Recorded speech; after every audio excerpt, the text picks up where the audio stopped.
अनुग्रह अगर आपके लाइफ के ऊपर नहीं है, क्योंकि अनुग्रह एक ऐसा एलिमेंट है, एक ऐसी ब्लेसिंग है जो आप पे रिलीज की जाती है जिससे आपकी लाइफ आसान होती।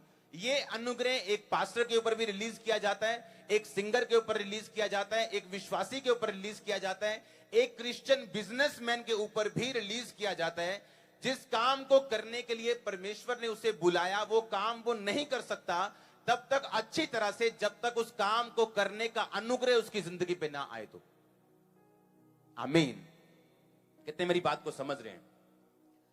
ये अनुग्रह वही बंदे समझ सकते हैं जिनको प्रचारक के रूप में बुलाया गया, लेकिन वो प्रचार करने से डरते थे, घबराते थे, हाथ पांव फूल जाते थे, माइक नहीं पकड़ होता था, क्योंकि वो ग्रेस अभी रिलीज नहीं हुई थी। और जैसे ही वो ग्रेस रिलीज हुई, आज सब कुछ हो रहा है।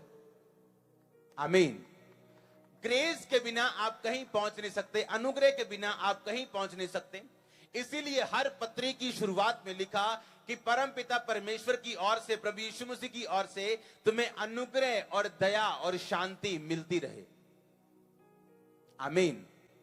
अनुग्रह कैसे मिलता है आपको? बाइबल कहती है कि राजा ने भोज दिया और अपने लोगों को बुलाया, और कुछ लोग पहला बोलने लगा मैंने एक जमीन मोल ली है, मैं वहां देखने जाता हूं। दूसरा कहता मैंने 5 जोड़े बैल लिए, मैं परखने जाता हूं। तीसरा बोलता मेरी शादी हुई है, मैं वहां पे हूं। उन लोगों के ऊपर एक अनुग्रह हुआ था राजा का, पर उन्होंने उस अनुग्रह का अपमान किया और राजा का साथ छोड़ा। और बाइबल कहती फिर राजा ने कहा अंधों, लूलों और लंगड़ों को बुलाओ ताकि मेरा घर जो है वो भर जाए। जब मैंने आपको ये कहा था कि अगर आप एक विश्वासी हो और आपकी लाइफ में अविश्वासी दोस्त हैं, ऐसे दोस्त हैं जो नशा करते हैं, आपको 2-3 बार वचन आपने समझा दिया फिर भी वो समझते नहीं, आपकी अविश्वासी लोगों के साथ संगति है, आप अपनी जिंदगी में कभी भी कहीं नहीं पहुंच सकते, क्योंकि जैसी आपकी संगति वैसी आपकी रंगती होती। इसमें जब तीसरा पॉइंट आया, कहता मैंने शादी की। शादी का मतलब रिलेशनशिप्स। अब आप ये बात बताओ, अगर उसकी वाइफ को ये तो मालूम होगा कि ये राजा के अंडर आता है, कि ये राजा का कर्मचारी है। कोई भी अच्छी वाइफ अपने हस्बैंड को अपने बॉस से, अपने पास्टर से, अपने अगुए से, अपने बॉस से, चाहे वो शारीरिक हो चाहे आत्मिक हो, उससे कभी भी दूर नहीं करती। पर इस वाइफ ने उसको जाने से रोका और उसने कहा मेरी शादी हुई है और इसलिए मुझे अपनी वाइफ के साथ रहना जरूरी है। इसका मतलब रॉन्ग रिलेशनशिप्स, गलत लोगों के साथ रिलेशनशिप, गलत लोगों के साथ संबंध, गलत लोगों के साथ संगति जब आपकी लाइफ में होती है, आप उस अनुग्रह को गवा बैठते हो जो राजा ने, यहोवा ने, यीशु मसीह ने आपकी लाइफ के ऊपर आपको दिया।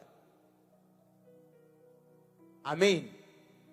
उसके ऊपर अनुग्रह था कि राजा के पास वो जा सकता था, राजा का आमंत्रित किया हुआ व्यक्ति था, राजा को जानता था, ये उसके ऊपर एक अनुग्रह था।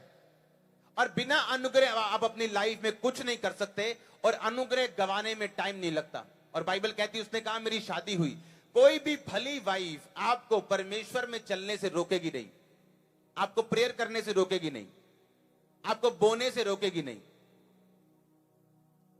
अगर आपका दोस्त, आपका पक्का दोस्त, आप जिसे बेस्ट फ्रेंड बोलते हो, और 2 घंटे उसके साथ बैठने के बाद आपका ब्लू फिल्म देखने को दिल कर रहा है, वो आपका पक्का दोस्त नहीं है, वो शैतान का पक्का दोस्त है। 4 घंटे उस सहेली से मिलने के बाद आपका भी ध्यान जो है वो फिल्मों की तरफ हो रहा है, इसका मतलब वो संगति जो है आपकी ग्रेस को खत्म करने के लिए है, आपके अनुग्रह को खत्म करने के लिए है, जो परमेश्वर आपकी लाइफ के ऊपर उंडेलना चाहता है। जोर से बोलो हालेलुया। जब रॉन्ग फ्रेंड्स, रॉन्ग रिलेशनशिप्स, गलत संगतियां हमारी लाइफ में आती, तो वो अनुग्रह जो परमेश्वर का हमारी लाइफ के ऊपर होता है वो जाता है। मेरी ये प्रार्थना है कि परमेश्वर आपको सही अनुग्रह दे और आपको सही संगति दे कि आप आगे बढ़ सकें।